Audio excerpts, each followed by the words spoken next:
Karl Jaspers nace en 1883 en Oldenburg, una ciudad alemana cercana al Mar del Norte, donde su familia había residido durante generaciones. Desde la adolescencia padeció una enfermedad pulmonar crónica que lo obligó a llevar una vida limitada físicamente. Esa experiencia de fragilidad corporal marcaría profundamente su carácter y su modo de pensar, orientándolo hacia una filosofía centrada en la existencia, el límite y la conciencia del sufrimiento humano.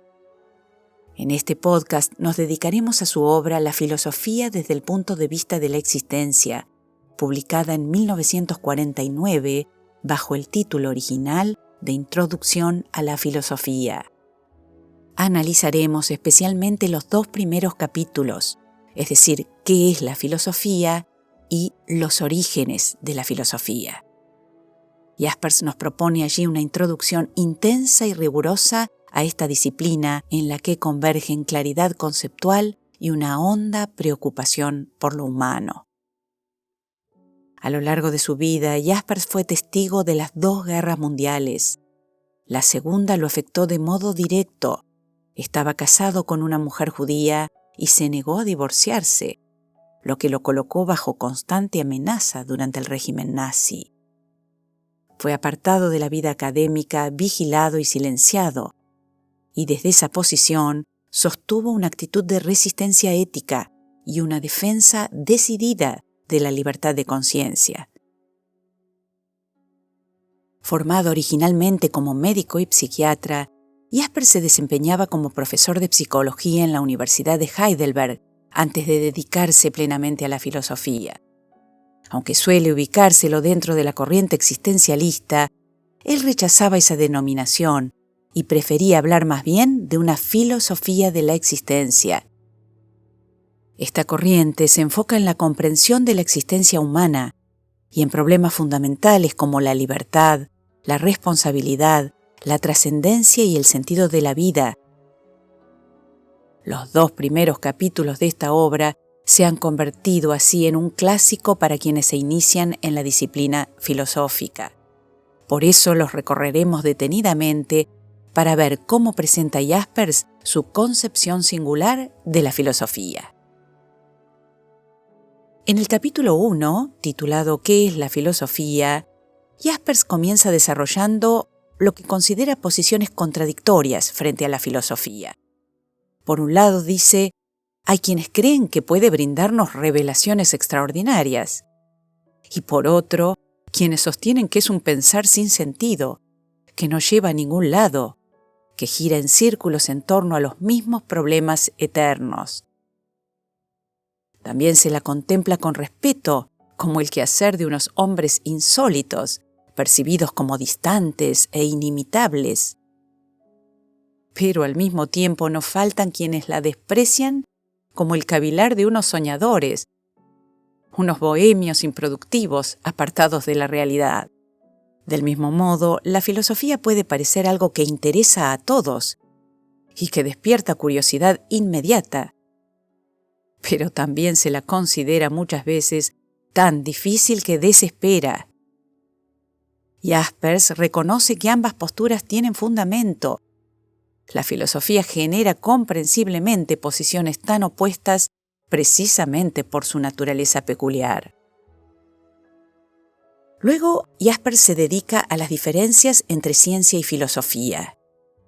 Formado en las ciencias médicas, Jaspers conocía a fondo los rigores del método científico y su exigencia de precisión.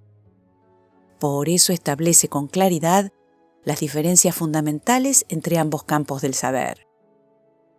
En primer lugar, dice, respecto a la unanimidad que consiguen, la ciencia alcanza resultados universalmente válidos, aceptados en cualquier lugar, ya sea porque se basan en experimentos replicables o en cálculos matemáticos con validez global. En cambio, la filosofía no logra nunca una unanimidad completa. Puede haber adhesiones parciales a filósofos, corrientes o posiciones, pero nunca se alcanza el consenso que sí obtiene la ciencia. En segundo lugar, en cuanto a su capacidad de superarse a sí misma, la ciencia tiene un carácter progresivo, avanza de manera acumulativa. La física o la biología antiguas no pueden compararse con los desarrollos contemporáneos. La ciencia se apoya en descubrimientos anteriores, refina teorías mediante investigación constante y progresa en su precisión y capacidad predictiva. La filosofía, en cambio, no tiene un método universal ni una progresión acumulativa de teorías. Si así fuera, los filósofos actuales serían necesariamente más avanzados que los clásicos, lo cual no se sostiene. Jaspers mismo afirma que si bien en medicina estamos por delante de Hipócrates, no podemos decir que seamos más avanzados que Platón. Sin embargo, es importante aclarar que esta perspectiva no implica que la filosofía sea una disciplina estática. Ella se ocupa de cuestiones complejas que pueden no tener respuestas definitivas. Además, la filosofía puede influir en el desarrollo de la ciencia al plantear preguntas sobre sus fundamentos ontológicos, epistemológicos y éticos. Un tercer contraste se encuentra en el tipo de certeza que buscan. La ciencia procura alcanzar una certeza objetiva, válida para cualquier intelecto, gracias a su método riguroso. En la filosofía, en cambio, se da un cerciorarse más íntimo y subjetivo, ya que los temas que aborda nos involucran personalmente. La filosofía suele así resonar con una cuerda interior del ser humano, algo que el conocimiento científico no siempre logra. Una persona puede apasionarse por la ciencia, pero rara vez se ve tan comprometida existencialmente como cuando se abordan los temas de la existencia, la ética, la política o el sentido de la vida. Finalmente, Jaspers marca las diferencias en cuanto al objeto de estudio. Las ciencias, dice, se han delimitado en áreas específicas, como biología, física, matemáticas, sociología, etc., y requieren especialización creciente. Hoy es imposible abarcar el conjunto de la ciencia contemporánea. La filosofía, en cambio, se ocupa de la totalidad, donde todo se conecta con todo. Su objeto es el conjunto de los entes y su fundamento último.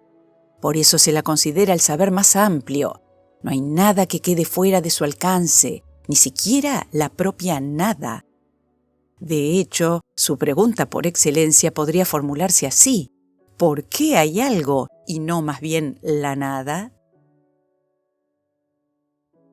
En definitiva, aunque tanto la ciencia como la filosofía son formas rigurosas de pensamiento crítico que superan el saber vulgar, las diferencias entre ambos campos son fundamentales e irreductibles.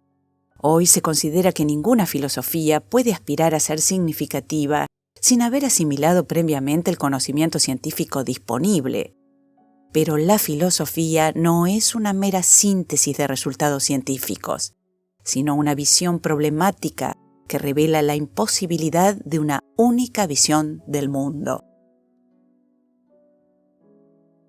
Jaspers pasa luego a analizar los 4 rasgos principales del quehacer filosófico, y dice que el primero es que casi todo el mundo se considera competente para opinar en cuestiones filosóficas.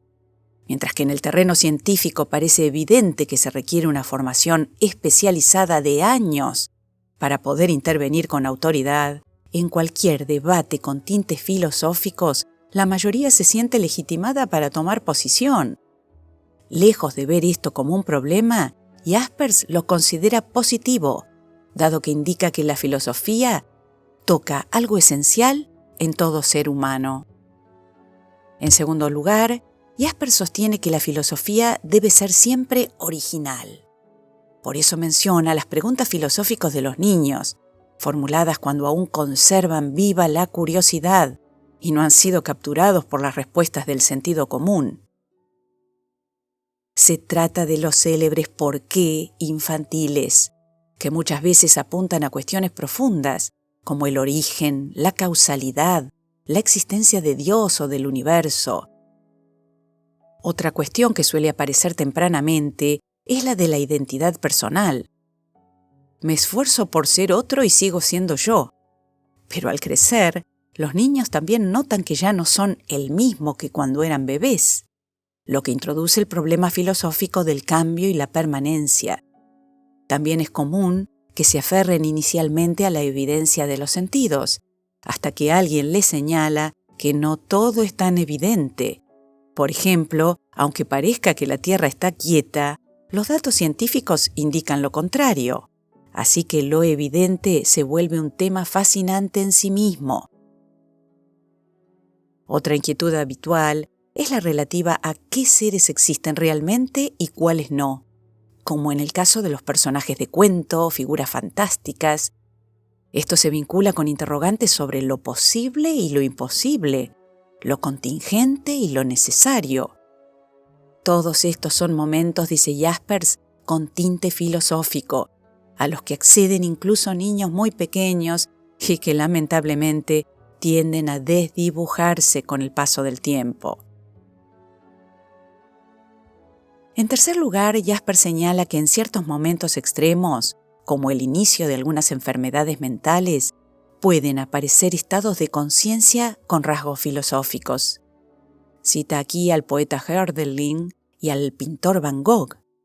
Y también es posible recordar el caso de Nietzsche, cuya genialidad filosófica se entrelazó en sus últimos años con la locura. Asimismo, Jaspers menciona los despertares del sueño, donde ocasionalmente surgen reflexiones filosóficas que no se presentan en estado de vigilia normal. Sin embargo, aclara enfáticamente que no toda locura es filosófica, aunque en ciertos casos excepcionales pueda estar acompañada de una forma de genialidad intuitiva. El cuarto rasgo que menciona Jaspers es que la filosofía está en todas partes. Se encuentra en los refranes populares, en los saberes tradicionales, en el fundamento de las ideologías, en los saberes ilustrados e incluso en los mitos ancestrales. Por eso, piensa él, incluso quien afirme categóricamente no creer en la filosofía, está, al hacerlo, razonando filosóficamente. Luego Jaspers se detiene en la etimología del término filósofo, compuesto por filo o filía, que significa amor, y sophos, es decir, sabio, dependiente de sofía, es decir, sabiduría. El filósofo es, por lo tanto, aquel que ama el saber y lo busca, aunque sin pretender poseerlo definitivamente. Se opone al sophos, el sabio, que cree tener ya todas las respuestas. Así, lo que define esencialmente a la filosofía es su carácter de búsqueda permanente, un ir de camino donde las preguntas son más esenciales que las respuestas y toda respuesta auténtica da lugar a nuevas preguntas. Se trata en suma de una tarea estimulantemente inacabada e inacabable. Jaspers cierra el capítulo identificando a los principales adversarios de la filosofía.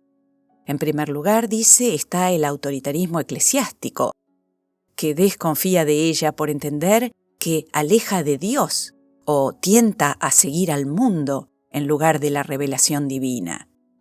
En segundo lugar, estaría el totalitarismo político, que reprueba que las personas piensen por sí mismas y cuestionen las verdades oficiales. Y en tercer lugar, está el sentido común utilitarista, que plantea la conocida objeción: ¿de qué sirve la filosofía? Como si todo debiera tener una utilidad práctica, inmediata y mensurable. En este contexto, Jaspers evoca la célebre anécdota de Tales de Mileto, quien mientras caminaba reflexionando sobre las cosas del cielo y de la tierra, cayó en un pozo. Así nació la imagen del filósofo como genio distraído, absorto en lo invisible y descuidado de lo inmediato. Pero esa imagen, aunque contiene algo de verdad, no debe llevarnos a menospreciar la importancia de esa mirada con capacidad de trascender lo concreto y cotidiano.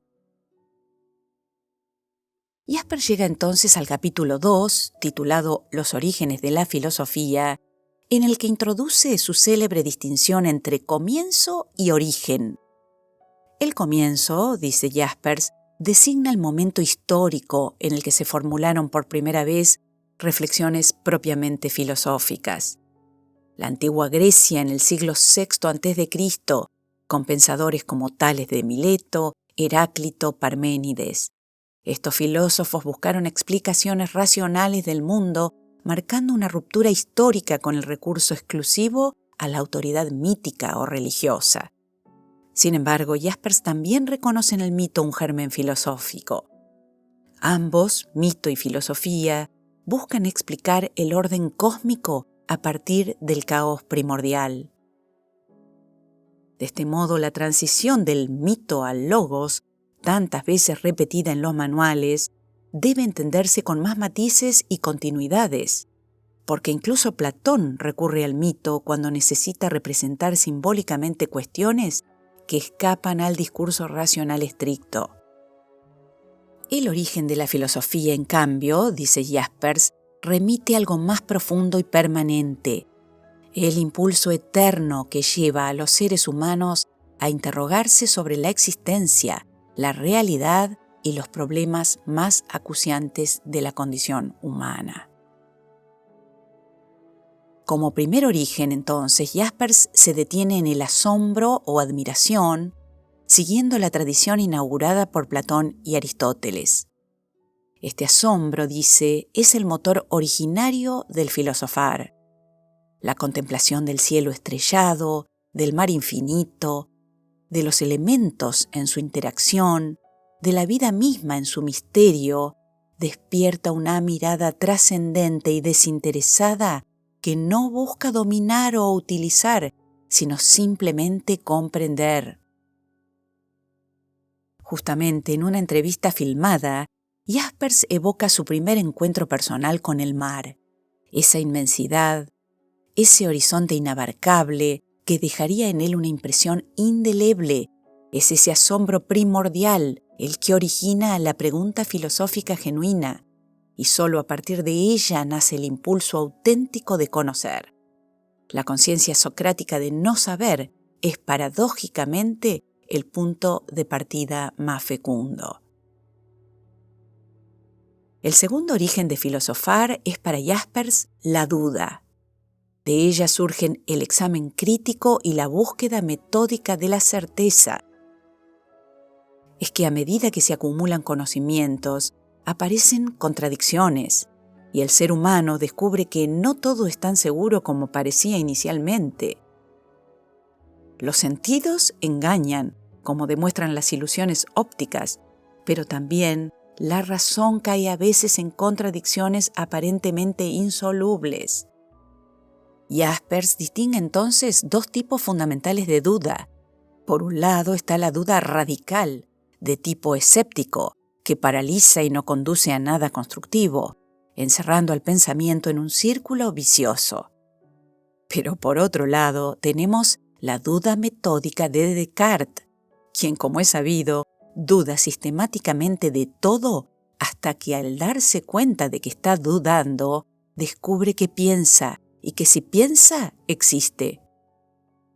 Cree encontrar allí una primera certeza indubitable a partir de la cual comenzar a construir su sistema filosófico. En tercer lugar está para Jaspers el origen de las situaciones límite, concepto que constituye una de las contribuciones más originales e influyentes de Jaspers al pensamiento contemporáneo. Se trata de experiencias extremas, como la culpa, la muerte, el dolor, la desesperación, la enfermedad, que revelan al sujeto su radical impotencia ante aquello que no puede cambiar ni controlar. Jaspers menciona entonces como ejemplo paradigmático de esta actitud a Epicteto, el esclavo liberado que enseñó una doctrina basada en distinguir rigurosamente entre lo que está y lo que no está en nuestro poder. Su célebre Enquiridión o manual de vida comienza con esta afirmación fundamental. Hay dos clases de situaciones, las que están en nuestro poder y las que no. Lo que depende de nosotros son nuestras ideas, juicios y acciones. Lo que no depende de nosotros son las circunstancias externas. El sufrimiento surge precisamente cuando intentamos controlar lo que no está en nuestras manos. La libertad auténtica consiste entonces en aceptar esta distinción y enfocar nuestra energía en lo que sí podemos transformar, nuestra actitud interior. Jaspers, quien como vimos también convivió toda su vida con una enfermedad crónica, veía en estas enseñanzas estoicas una resonancia profunda con su propia experiencia existencial. No somos dueños de lo que nos pasa, pero sí de cómo respondemos ante ello. Lejos de invitar a la resignación pasiva, estas situaciones despiertan una búsqueda urgente de sentido y abren la posibilidad de una existencia más auténtica. Dice también Jaspers que los seres humanos han intentado mitigar estas situaciones límite por medio de la ciencia y la técnica, organizando la vida en sociedad, o apoyándose en elementos culturales dignos de fe, como la patria, la lengua materna, las grandes religiones, la obra de pensadores, poetas y artistas. Todos estos son auxilios que la humanidad se ha dado a sí misma a lo largo de la historia.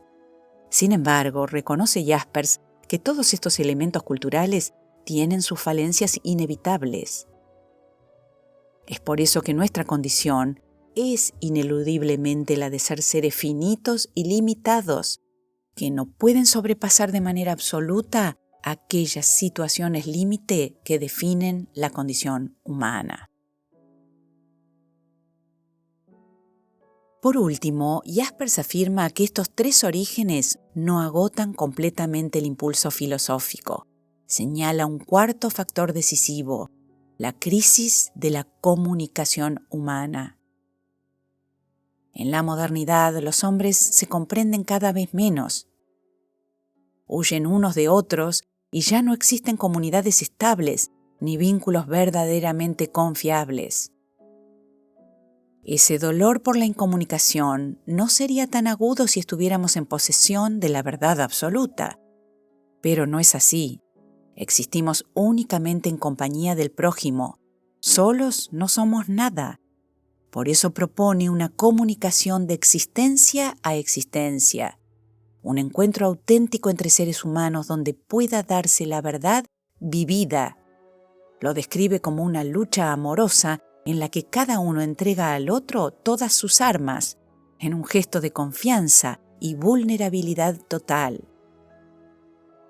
Así, esta comunicación va mucho más allá de transmitir mera información. Exige sinceridad radical, entrega personal y disposición genuina al diálogo verdadero. Jaspers advierte, no obstante, sobre los múltiples obstáculos que pueden aparecer: prejuicios arraigados, estereotipos culturales, diferencias de trasfondo, barreras del lenguaje y, sobre todo, el miedo a la exposición personal que implica la comunicación auténtica. Así, aunque Jaspers no desarrolló extensamente este tema en otras obras, su concepción de la comunicación existencial fue decisiva para la filosofía posterior. La tradición alemana, especialmente con Gadamer, así como también Habermas o Paul Ricoeur desde la filosofía francesa y otros, recogieron y desarrollaron esta noción de comunicación, entendiendo a la razón como esencialmente dialógica. En suma, Karl Jaspers nos ofrece en estos primeros 2 capítulos de La filosofía desde el punto de vista de la existencia una caracterización precisa, comprometida y profundamente humana del filosofar. No en vano, quizás su discípula más célebre, Hannah Arendt, llegaría a decir en una carta después de su fallecimiento: con la muerte de Jaspers la vida se ha vuelto más sombría, no porque uno pudiera dirigirse a él en busca de consejo o ayuda, sino porque él existía.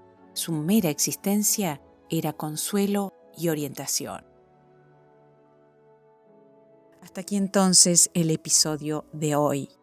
Y para recorrer estas ideas en imágenes, como saben, las encuentran junto con muchas otras en nuestro canal.